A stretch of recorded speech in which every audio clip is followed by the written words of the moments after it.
El albergue surge de precisamente la campaña de 2015. Se incorporó mucha gente que ama la especie, ama al perro, y a mí me parece un ser vivo extraordinario, ¿no? Concebimos además que seres vivos es todo lo que habita el planeta, ¿no? Incluso lo inorgánico y lo orgánico, ¿no? Las estrellas, los árboles, la tierra misma, todo tiene vida, ¿no? Y a todo hay que respetarlo. Y el perro es una raza extraordinaria, es una raza increíble que se amolda, que tiene valores. El perro tiene unos valores extraordinarios. Decíamos, bueno, no ganamos, pero vamos a hacer cosas. Y a mí me llamó mucho la atención porque había muchos jóvenes pensando en esa posibilidad de hacer un albergue. Y conseguimos un terreno prestado. Tomamos mucha piedra del lugar, había mucha piedra, entonces en la empresa, y además uno de mis hijos es arquitecto, entonces él hizo todo el proyecto. Y creamos una área de administración, un área clínica, un área de almacén, una área de cuarentena y un espacio abierto. Teníamos la idea de que los perros pudieran estar en libertad relativa, digamos, pero a campo abierto. No ha sido suficiente, es un esfuerzo que se tiene que replicar por mucho. Tuvimos una plática con unas gentes de un programa que se llama Revir. Plantea el asunto de trabajar con perros de la calle, esterilizarlos, vacunarlos y colocarles una etiqueta en la misma operación, aprovechar la anestesia y colocar un arete en la oreja y darle rastreabilidad al perro y que sepamos que el perro que anda con ese arete en la calle está esterilizado, está sano, etcétera. Y ellos tienen razón, nosotros queríamos como extirpar, ¿no? Esta parte de procurar que no haya perros en situación de calle. Y yo creo que no debería de haber, todavía insisto en eso. Pero los hay. La gente abre la puerta y el perro se sale y después regresa. Y hay perros que habitan la calle, ¿no? Y sobreviven en la calle. Me pareció interesante el programa y se aprobó para que en Milpalta fuera piloto de ese programa. Y es espléndido porque pues la gente va a ver a los perros y los va a respetar, pues, ¿no? Se va a educar. Y eso suele ser maravilloso. Milpalta tiene dos comunidades. Y una comunidad extraordinaria es la gente responsable de ese extraordinario hábitat que es el bosque, y todo además es territorio comunal, es decir, no hay propiedad privada, es de todos, y eso es extraordinario. Y entonces sí, ellos tienen formas de organización espléndida. A partir de 1980 se hace un extraordinario movimiento en defensa de la tala, había una tala increíble, incluso había concesiones para la tala. Y vino un movimiento muy, muy fuerte, y desde el 80, es decir, 40 años atrás, Milpalta está, digamos, semiprotegida, ¿no? Ante ese tipo de eventos. Hay una organización social extraordinaria ahí. La gente elige en asamblea un representante auxiliar de bienes comunales en cada uno de los 9 poblados que tienen ese tipo de posesión. Y también eligen una representación general. Nada más que el problema de esa representación general es que se perpetuó por mucho tiempo. Y hace 2 años falleció el representante de bienes comunales. Y entonces el problema se agrava porque no hay un censo actualizado. El censo, digamos, legal es de ese año, de 1980, hace 40 años. La gente que tenía 60 años en ese entonces debió de haber tenido 100 años. Y entonces hay poca probabilidad de que mucha gente en el padrón siga con nosotros en este planeta. Se alarga el problema y entonces eso es aprovechado por talamontes, porque hay mucha gente involucrada en esas actividades, en romper los ecosistemas, ¿sí? y destrozar ese hábitat que es extraordinario y que además es diverso en muchas partes. No, fíjate que no hay esfuerzos, no, hay una visión muy corta del alcalde hoy. Eh, es una visión estrecha, él tiene una visión de grandeza, pero individual, o sea, no una grandeza colectiva, no armar comunidad. Es un personaje que se ve él y que quiere verse reflejado él. Y entonces hace obras faraónicas, ¿no? Cosas que se vean. Y porque las cosas que no se ven y que hay que invertir y que es además importante, ellos no tienen esa visión, no les interesa esa parte. Y ha sido la forma de gobernar durante mucho tiempo. Rompe las esplanadas y las vuelve a hacer, cambia kioscos, les agarra mucha prisa por el ejercicio del presupuesto y hacen una obra que en ingeniería es muy rápida, que es hacer banquetas. No necesitas hacer proyectos, no necesitas mecánica de suelos, ni estudios de factibilidad, ni impacto ambiental. Tú rompes una banqueta y la vuelves a hacer y entierras el dinero de nuevo. Y es una manera totalmente estúpida, pero además sucede en todo el país, ¿eh? No es exclusivo de Milpalta. Hay una clase política ahí muy enferma en ese sentido. No crece, no gobiernan a través de valores, no sienten lo que hacen. Y eso es terrible. Pero yo te decía que hay dos comunidades. Una comunidad que es una comunidad agraria y hay una comunidad indígena. Y son dos formas de convivencia. Y nosotros lo que decimos es que debería de haber comunión entre la comunidad indígena y la comunidad agraria. Que ambos sientan los problemas de ambos y entonces las cosas pudieran suceder de diferente manera. La alcaldía se dedica más a la parte indígena, a esa comunidad indígena, pero además sin entenderla. Nada más la entiende como una parte urbana de la delegación donde habitamos, pero no lo entienden tampoco esa parte y entonces no hacen comunidad, más bien rompen la comunidad. Se empoderan de todo y bueno, es lastimoso cómo se gobierna Milpalta y cómo se ha gobernado. Y hay muchos jóvenes, fíjate, interesados en el tema. No es un tema de adultos, no es un tema de ancianos. Es un tema que en Milpalta hoy en día los jóvenes retoman para pensando y amando la tierra, ¿no? Como parte de la vida. Y hay movimientos interesantes y ellos acuñan tres términos, tres tipos de comuneros. Dicen los comuneros legales, los que están en el padrón del 80, los comuneros potenciales y unos comuneros extraordinarios que se llaman comuneros de conciencia, que la gente piense en el campo, que piense en la tierra. Y en la tierra para hacer un hábitat amable, totalmente amable, ¿no? Y además somos imprescindibles para la ciudad. Imagínate que esto fuera Iztapaluca y ya todo estuviera habitado y se convirtiera en centros comerciales, en grandes conglomerados habitacionales, etcétera. Y ha habido mucha tentación por parte del capital comercial y parte del capital inmobiliario, pero hay una lucha también aquí sistemática.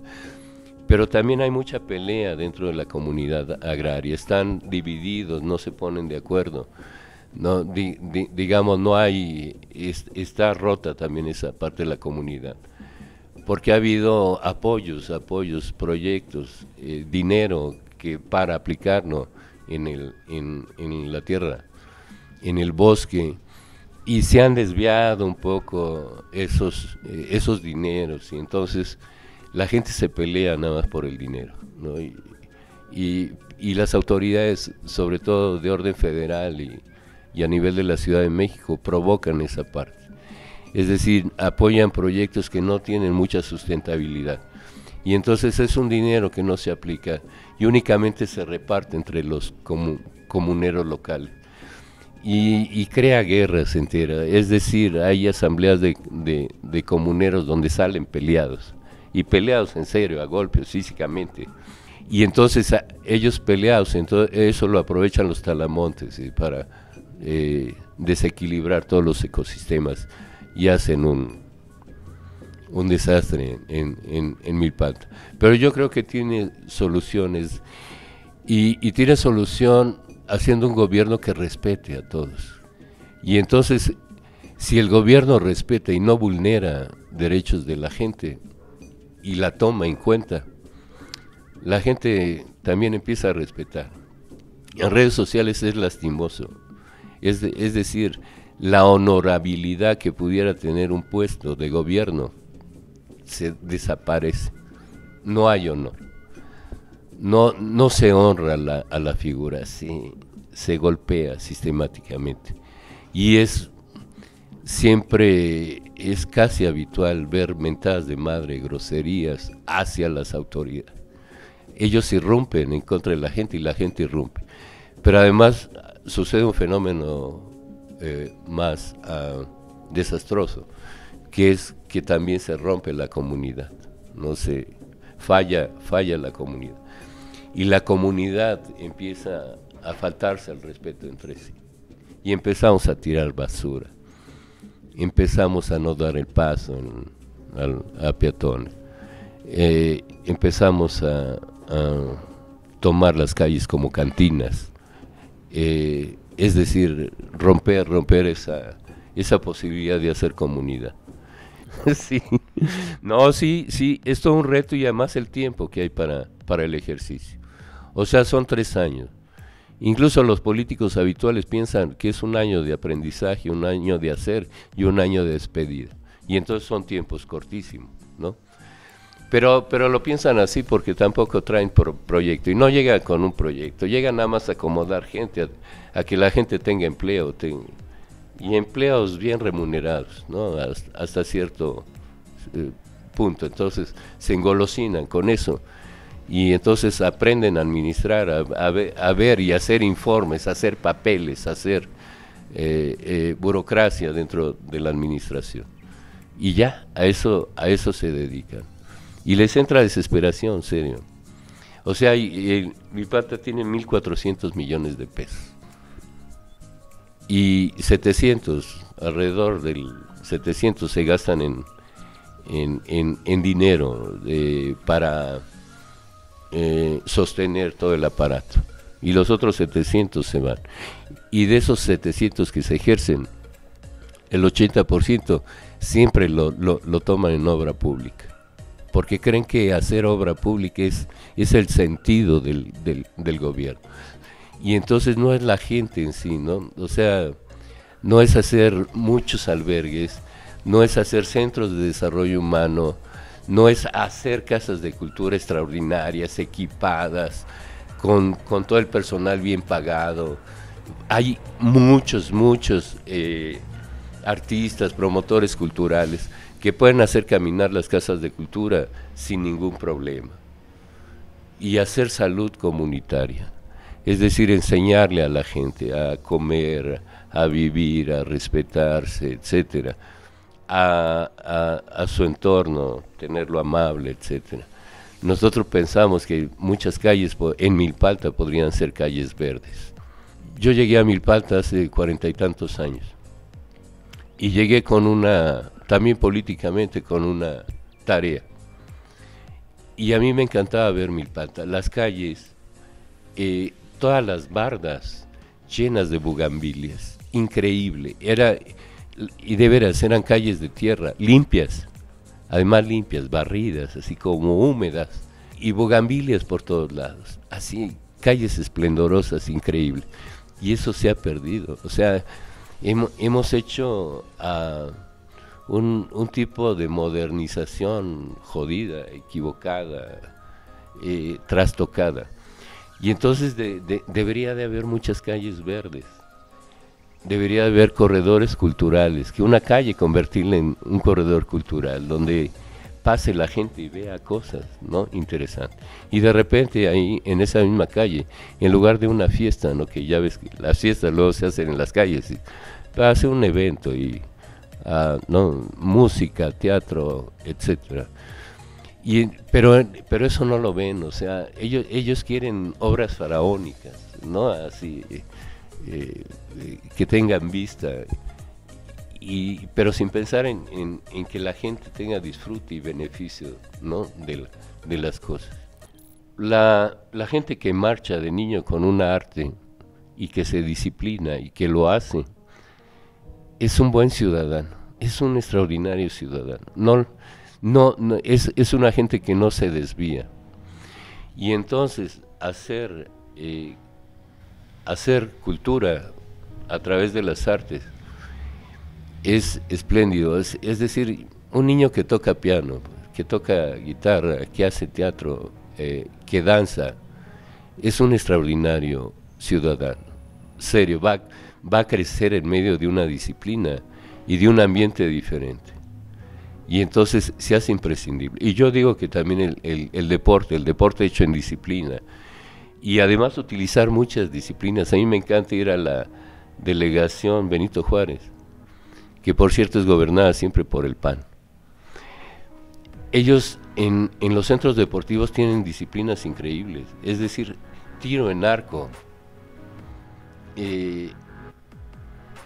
esta cosa del sable, ¿no?, esgrima, cosas y que tú dices, órale, o sea, no es fútbol la historia, pero además la manera de hacer fútbol. La manera de hacer fútbol debería ser a través de escuelas de fútbol. Y yo he sido testigo, así una escuela de fútbol extraordinaria, con una franquicia, un equipo de primera división. Llegaban los niños así, sin saber absolutamente nada. En 3 años eran unos jugadores extraordinarios, pero además disciplinados, ¿no? Es decir, gente que tenía 2 o 3 entrenamientos en la semana. Y entonces el producto de esto, del deporte y de la cultura, no es, digamos, un capricho, ¿no?, es una forma de vida, ¿no? O sea, la verdad, imagina un niño que aprende piano, etcétera. ¿A poco lo vas a ver moneando en la calle a los 17, 18 años? No hay esa posibilidad, porque trae herramientas, ¿no? Se ha cultivado en él. Y es lo que hace la cultura, ¿no? Cultivar al ser humano. Y también tratarlo y enderezarnos el camino, cambiar conceptos de vida, conceptos comunes por conceptos avanzados, y en la vida hacer propósitos y hacer cosas extraordinarias. Y entonces hay que generar hombres de esa índole. Y entonces nosotros decimos hacer grandes hombres, o darle grandeza al ser humano.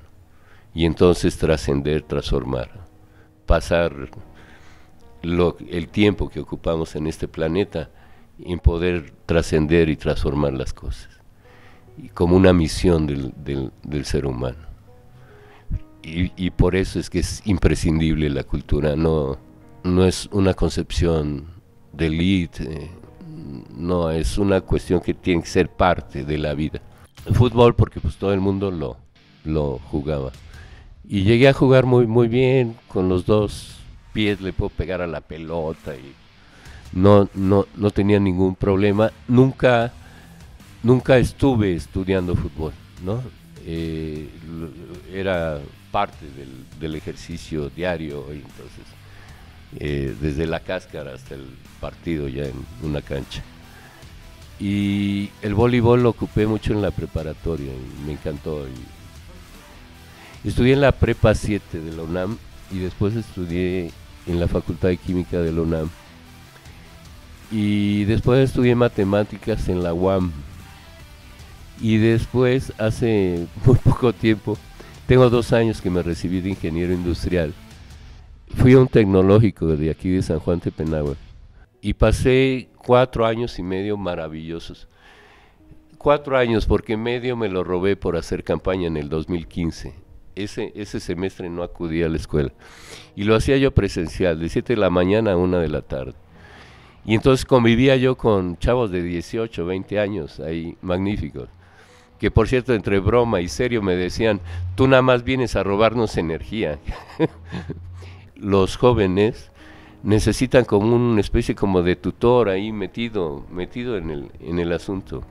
Había un chico que se dormía De 7 a 9 se quedaba dormido y yo le decía, ¿qué pasó? ¿Qué tiene? Era un chico que trabajaba en Cinemex o de esas tiendas de cine. Y entonces terminaban 12:30 y en lo que hacían cortes de caja, etcétera, 1:30 salía de la casa, llegaba a las 3 de la mañana y a las 6 de la mañana tenía que pararse. Y yo le decía, habla con tus papás y que interrumpan, que te patrocinen esta parte. Y sí logró hacerlo, etcétera.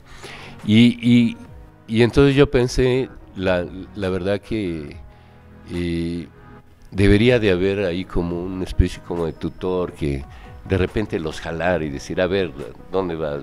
Vamos, céntrate aquí, ¿no? Y termina.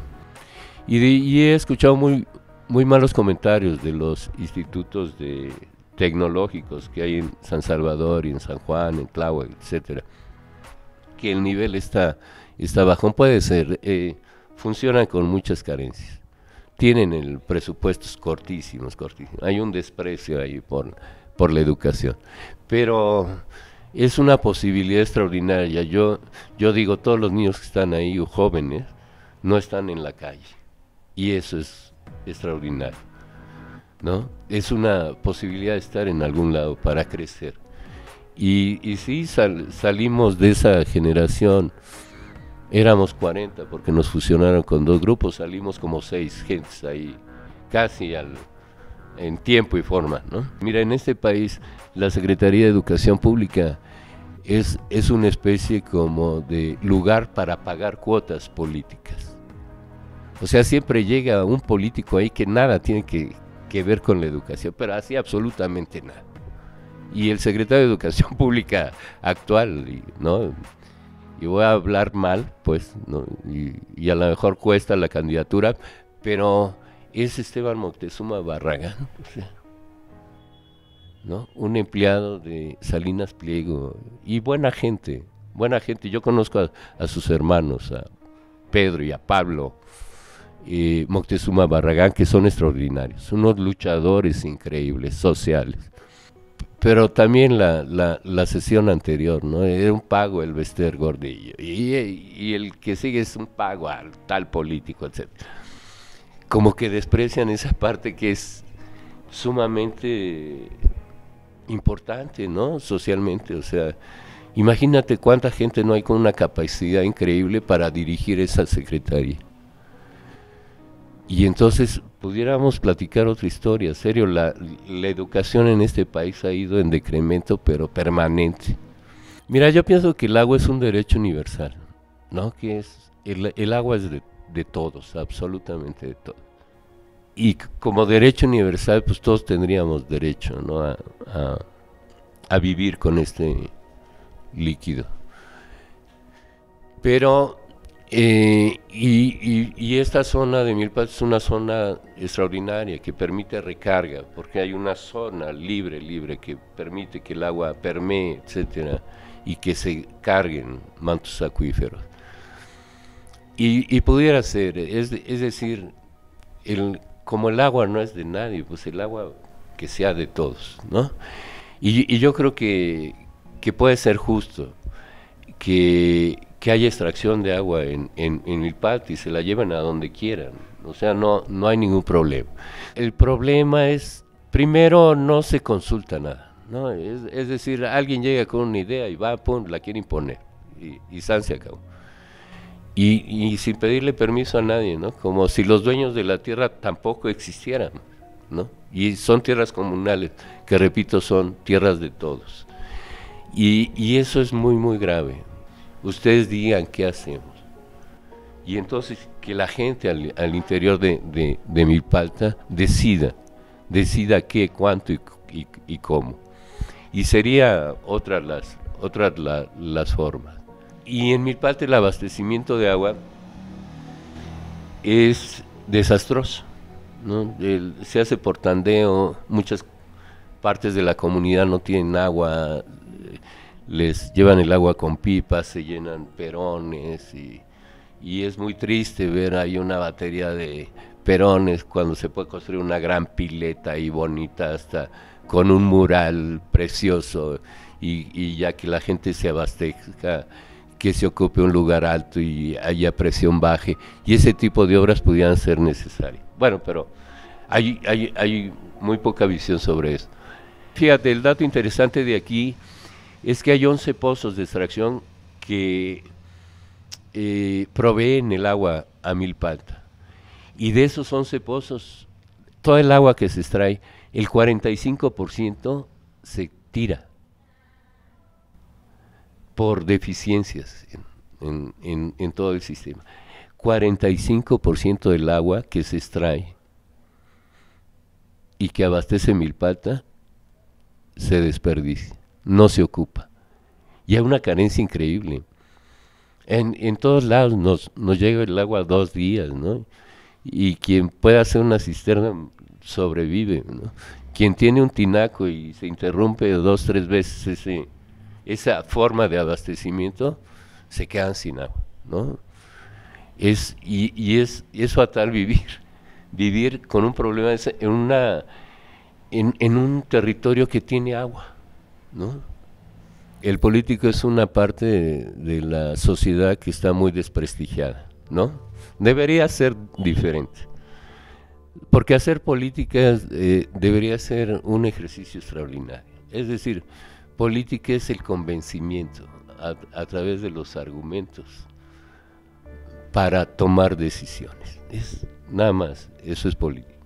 Y un partido político es un instrumento de la sociedad, fíjate lo que digo, instrumento de la sociedad para que la sociedad acceda al poder, ¿no?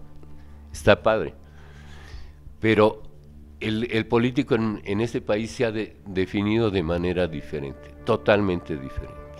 El político es un ser individual, individualista, acumulador de riqueza, de poder, empoderado de todo, ¿no? Con una ambición increíble, que no portan valores, ¿no? Son expertos en demagogia, no hay congruencia, no hay honestidad, no hay humildad, no hay tolerancia, no hay solidaridad, no hay nada, ¿no? Y entonces la visión que tenemos la gente común de un político es esa, ¿no? Es un ser antivalor, ¿no? Que él nada más vela por sus propios intereses. Y un político siempre habla de honestidad, ¿no? Dice, yo les voy a cumplir, yo no les vengo a robar, pero es el único valor que transfieren en sus discursos. No hablan de otros valores. Hacer un test y decirles, mira, son 52 valores, ¿no? A ver, agarra 10, no seas cabrón. Agarra cuando menos 10 y empieza a obrar en función de esos valores. Yo a la gente de Morena, mucha gente de Morena, yo les he dicho, Morena no es Morena porque decidieron hace 6, 7 años construirse. Morena es el producto de toda una historia en este país, y una historia de lucha, de represión, de muerte, de agravios, de restricciones, de violación de derechos humanos, que se fue abriendo poco a poco esta sociedad. Yo desde los 20 años ando en la política y haciendo política. No soy nuevo en este asunto. Estamos en el Partido Mexicano de los Trabajadores, un partido ya muy, muy viejo. Lo creó Alberto Castillo, un profesor de la Facultad de Ingeniería, preso en el movimiento del 68, junto con Demetrio Vallejo, un dirigente del movimiento ferrocarrilero del 58. Y coinciden y hacen una organización a nivel nacional. Y era una organización preciosa. Tenía gentes afines, Gabino Palomares, Amparo Ochoa, Ríos era extraordinario y muy solidario con el partido. Y hacía playeras extraordinarias. Ya acuñó esa frase del chingón y de la acotación que tiene el chingón, y había todo un poema plasmado en una camiseta que decía además Partido Mexicano de los Trabajadores. Y mucha gente se volcó a esa parte, y entonces era atractivo en ese entonces. Estaba yo muy joven y decidimos entrarle ahí y batallar, etcétera, y apoyar sindicatos, luchas estudiantiles, hacer cosas en territorios, también organizar a la gente. Y por eso vine a dar a Milpalta, porque traía yo un encargo del partido para hacer comités de base.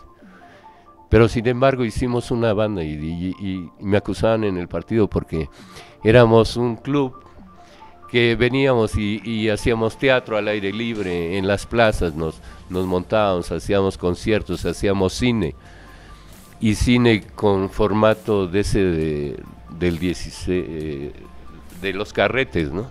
Que se te rompía la película o se fundía la cámara y te quedabas a media película y espérense tantito en lo que cambiamos la lámpara o le poníamos cinta adhesiva al carrete y vine y me divertí mucho y éramos una bandota, 50 jóvenes haciendo un chorro de cosas en Milpalta.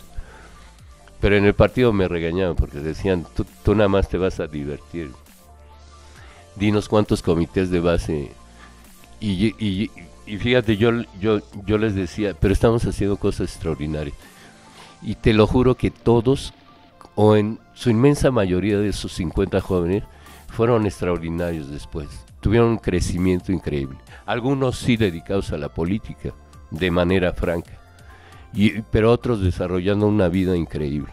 Y entonces yo quedé conforme con esa parte. Yo ahorita estoy compitiendo con 10 camaradas al interior de Morena. O no sé cuántos somos, porque cada día se suma otro. Y todos son igualitos, o sea, serio. Incluso hasta jóvenes, hay jóvenes. Edén Garcés, un joven. Pues igual, o sea, es el Octavio Rivero, el actual alcalde, ¿no? Yo en el 2015 competíamos los dos y luego platicábamos y me decía, vente para acá. Y yo le decía, ni madre, o sea, yo me voy contigo y toda la gente, y yo nada más me voy a ir contigo porque toda la gente se nos va a ir. O sea, ¿quién me va a seguir contigo? Y yo le decía, porque eres un político joven con ideas anquilosadas. Y de veras. Pero nunca pensé que fuera a hacer un papel tan jodido, no como el que está haciendo ahorita. Él se siente estadista y se siente... Para él las cosas están funcionando en maravilla. Así de manera... Platicas con él y dices, he hecho esto. A mí de la explanada de Milpalta me decía, voy a hacer una macroplaza. Y yo decía, cabrón, pero ¿dónde la vas a meter? ¿No? ¿Para dónde te vas a hacer? Si en el mismo territorio la tienes que ocupar. Y yo le decía, ¿por qué no te das una vuelta a Monterrey y veas lo que es una macroplaza para que se te quite esa visión? Pero él feliz de la vida, insistía que era una macroplaza, ¿no? Con esa mentalidad obrar y rollarse y ellos creer que las cosas están haciendo bien, aunque la gente le esté mentando la madre. Ahorita van a hacer una coordinación aquí, tumbaron y la van a hacer, pero la van a hacer más grande. Imagínate qué pinche espectáculo con un edificio a mitad de una plaza. Cuando hay otro territorio para hacerlo, o sea, serio. Y que la plaza sea una plaza y se acabó. El de aquí del lado de los Arcos estaba increíble para hacer una especie como de coordinación y que quedara como oficinas de palacio, ¿no? Como se acostumbra. Pero no se puede, es propiedad privada, pero igual se podría comprar y hacerla ahí. Pero hay otros sitios para hacerlo, que quedan a 3 cuadras, 4 cuadras. Pero él la quiere hacer ahí, para que la vean, ¿no? Y es la mentalidad, serio. Y la van a empezar a hacer y sin estudios previos. Yo no he visto que hagan exploración de mecánica de suelos. Así, se la van a aventar así a la viva México, serio. Yo creo que la gente sabe cuáles son los problemas. Y cuando andas en campaña ellos te platican. Y te dicen, tenemos tal necesidad, tal. Y la gente tiene claro cuáles son los problemas porque los vive. Yo digo que hay un solo problema en Milpalta, que es que no hay comunidad. Y entonces hay que reconstituirla. Hay que volverla a hacer. Yo te puedo decir que es iluminación, drenaje, agua, pavimentación, cultura, deporte, salud. No, la gente sabe exactamente cuáles son sus broncas. Ella tiene claro, porque ella las vive. Entonces, ¿qué hay que hacer? Y no hay comunidad, o sea, la política los ha dividido, los ha trastocado, los ha separado. Cuando hay una elección para coordinador de enlace territorial, que es una figura local de representación, medio mundo metido ahí, el candidato del alcalde, el candidato de tal opositor, el candidato, y la comunidad ni se entera. Yo digo, hay que jugarles una broma y entonces hacer una asamblea y decirle a la gente, vamos a juntarnos y elegir el coordinador de enlace territorial. ¿Quién quiere? Ah, fulano, súbase al... Tú quieres, súbete al presidente. ¿Por qué quieren? Por esto. Vamos a votarlo. ¿Quién vota por él? Por él. Y ya, San se acabó. Y no un mes y medio, pintarrajeando todo el poblado. Hay pintas, de veras, de 1900 no sé qué, 90 y tantos, serio, en algunos rincones, que ya no se borraron. Y que la gente convive con esa parte. Imagínate que tú llegaras a una comunidad y decir, hay tantos recursos, ustedes digan en qué se emplea. Y sería extraordinario, porque tú puedes idear y decir a San Lorenzo Tlacoyuca le falta iluminación, pero tú fuiste una vez en la noche, ¿no?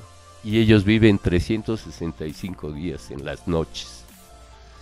Y ellos saben exactamente si el problema es la iluminación, ¿no? Pero entonces yo creo que lo que hay que hacer es revivir a la comunidad, empoderarla y que la gente se organice. Yo creo que en un ejercicio al principio va a ser poca gente, la gente no va a creer y no va a convocarse. Pero si repites ese ejercicio de decisión de la gente, al final la gente va a estar sumamente organizada. Y es la manera de nosotros de ver las cosas. Yo repito mucho esta parte que ha hecho López Obrador en Oaxaca, de decirle a la gente, a ver, chútense el camino, y ahí está la lana. Y la gente se organiza, pide asesoría, etcétera, y la gente trabaja en la obra. Se forma trabajador. Mujeres salen capacitadas de albañiles. Yo ya sé hacer esto, sé hacer otro. Y gente de la comunidad. 9 meses, terminan el camino. Les sobró 237,000 pesos y se lo regresan al presidente. No sobró. ¿Y qué no hubo ahí? No hubo licitaciones amañadas. No hubo contratos comprados. No hubo fianzas. No hubo estimaciones, no hubo cobros indebidos, no hubo sobreestimación. La obra en este país, el mismo metro de la Ciudad de México, el de Tláhuac, la línea 12, 19,000 millones de pesos, el presupuesto original. Se fue a 34,000, 36,000 millones de pesos. O sea, ¿cómo hacer un proyecto y decir yo voy a hacer una casa y la costeo y resulta que me vale 500,000 y la hago y me vale 1,000,000 de pesos? Les costó el doble. Y entonces se hace una burocracia increíble y todo eso. Imagínate que la gente decidiera en la comunidad y ejerciera bajo comités de supervisión, de vigilancia y de ejecución, que hicieran ellos la obra. Y lo están haciendo en las escuelas también. Se forman comités con la sociedad de padres de familia, con alumnos, con maestros, con directivos. Y ellos costean la obra, la tesorería se los da y ellos la ejecutan. Y con proveedores locales, ahí suavecito. Y sin ese papeleo, sin ese grado de corrupción. Y sería como legalizar las drogas en este país, ¿no? Quitar ya la tentación y que no haya muertes así entonces hay que hacer el ejercicio de la política y no habría corrupción. ¿Quién se va a robar la lana? Pues, ¿no? Ayer Chabela, una compañera que era directora de un kinder, se acaba de jubilar, tiene 2 meses. Me decía, no creas, en los primeros ejercicios hubo sociedades de padres de familia que se fueron con el cheque, se desaparecieron. Puede ser, pero hay más gente buena, pues, hay más gente honesta que gente amañada. O sea, no toda la sociedad es corrupta. Hay mucha gente que no le gusta eso, que tiene ese valor bien fundamentado. Y hay muchísima gente. Toda es soltada por una mano la soltó, ¿no? Y entonces imagínate hacer una campaña increíble, ¿no? De mantener limpia Milpalta y agarrar esas manos que sueltan basura y convertirnos todos en vigilantes y tener esa capacidad, ¿no? Esa posibilidad. Hace muchos años hubo una campaña que decía ponga la basura en su lugar y había una cancioncita y era muy pegajosa, pero te la repetían así todo el tiempo, entonces estaba en el subconsciente. Yo fumo y tiré una colilla de cigarro al piso y se me queda viendo una compa así, como, qué poca madre tienes. Y yo le dije, ay, pecata minuta, me dijo, no, poquita madre, cabrón, una colilla. Entonces me bajé del carro, la recogí y me la eché a la bolsa, ¿no? Y porque había esa campaña insistente, ¿no? Y son formas de hacer ciudadanía, ¿no? O sea, insistir, conservar el agua, no tirarla, reciclarla, juntar el agua, techos verdes, enverdecer la ciudad, enverdecerla toda. Hace muchos años, 40, no sé cuántos, estábamos en un grupo de ecologistas, un grupo de estudios ambientales, y ellos decían, si todas las calles se enverdecen en toda la ciudad, adiós contaminación, y sobre todo con un tipo de especies de hoja grande que ellos absorben mucho el dióxido de carbono. Jamás nadie les hizo caso. Hablaban de toda la restauración de la zona chinampera de Xochimilco y nunca nos hicieron caso. Y hablaban de restaurar, incluso Ebrard en su gestión tomó como esa idea, y ahí te va, de una calle, Florencia, en la zona rosa, hacer un canal donde la gente pudiera transitar. Hilberto Castillo decía, vamos a hacer muchos pozos de absorción en la ciudad para recargar el agua de lluvia que estamos preocupando y haciendo grandes colectores que no se acaban de hacer. O sea, es una obra perenne, una obra de siempre. El gran colector de la ciudad, no me acuerdo ahorita el nombre, pero tiene un nombre particular porque son tubos enormes. En lugar de hacer eso, pues mete el agua, toda el agua de lluvia, clávala, ¿no? Incluso él hablaba de hacer especie como de grandes ventiladores, puestos en 4 puntos cardinales de la ciudad para que hubiera movimiento del aire. Y entonces hay muchas ideas, ideas que se han desdeñado. Hoy ya los pozos de absorción son una como realidad y en cada construcción se le pide, ¿no?, que tengan pozos de absorción y los hacen de mala manera y de mala forma, ¿no? Pero ya se exige un poco, después de 40 años que se proponía, serio, 40 años. Y la ciudad hubiese resuelto escuchando a la gente. Pero nada más se gobierna, si se gobiernan, se enriquecen, y ellos se enriquecen de manera brutal, ¿no? Y no es un acto de discriminación, ni somos un grupo elite, pero no somos atractivos para ellos. Y eso nos gusta, no es algo que nos afecte. La clase política en Milpalta no cree en nosotros porque no nos leen, no nos escuchan, no nos siguen. nosotros quisiéramos convencerlos. Y hemos hecho gráficamente muchas propuestas. El Calmecac, entras por una cuchilla, ¿no?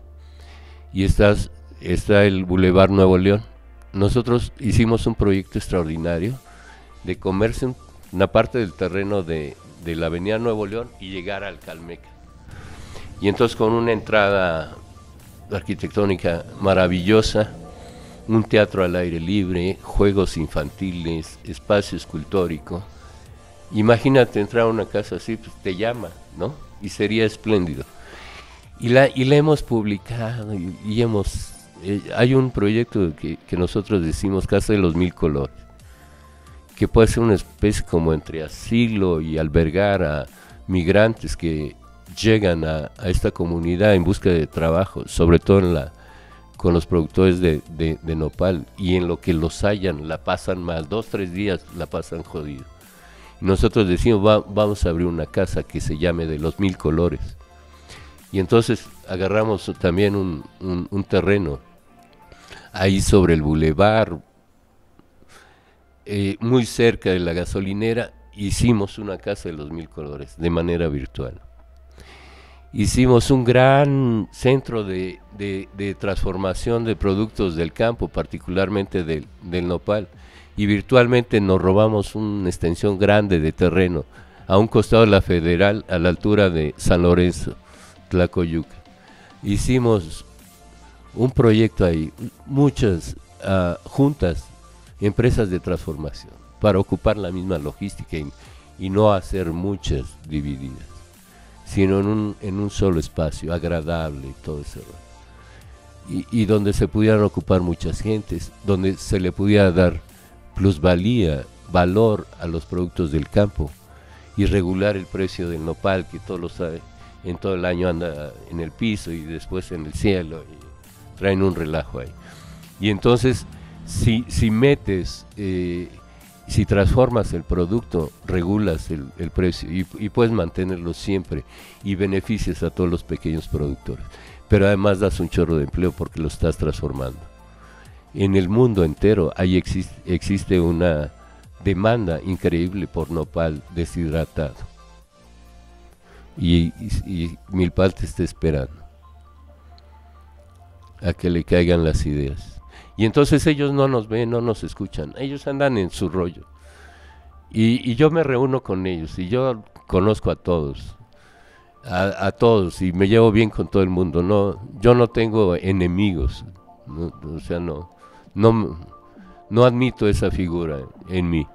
Y entonces con todo el mundo le hablo. Ayer a las 5 de la tarde estábamos platicando 4 o 5 aspirantes a la candidatura. Sin problema, nos tomamos una foto que la vamos a publicar y podemos platicar con todo el mundo, pero no nos leen a nosotros, no nos siguen, no se roban las ideas, y quisiéramos que se escaparan, sobre todo de la gente que accede al poder, que dijera, ay, eso está espléndido, no, esta forma de gobernar puede ser, la tomo.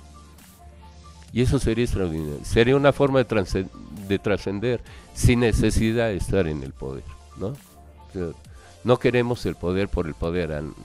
La verdad, y lo voy a decir, nos vale madres. En serio, no queremos ese tipo de poder. No nos interesa esa parte. Se pudieran hacer todas las ideas sin que nosotros estuviéramos ahí y sería extraordinario. No queremos ni el salario de ahí, serio, ni el salario. Yo trabajé 3 años en la administración, del 97 al 2000, con el primer gobierno electo en la Ciudad de México, que fue Cuauhtémoc Cárdenas. Estuvimos aquí en la administración. No pude ahorrar nada y había un reclamo de mi pareja de ese entonces que me decía, oye, estás trabajando en la delegación y yo no veo nada.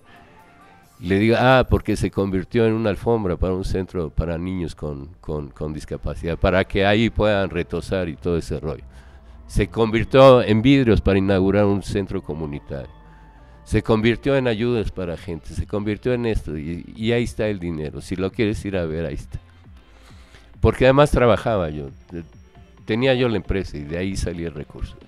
Entonces, ni siquiera eso nos interesa, serio, te lo juro. Y vamos con un sentido así tremendo, porque también es un propósito, que es ayudar, y ayudar, ayudar, ayudar. Pero ayudar sin ese efecto asistencial. No regalar, ayudar. Regalar es una estupidez. No se debería de regalar las cosas. Se debería de ayudar a que suceda y que haya riqueza, que haya generación de riqueza. Y eso sí se puede hacer, y se puede hacer de manera maravillosa.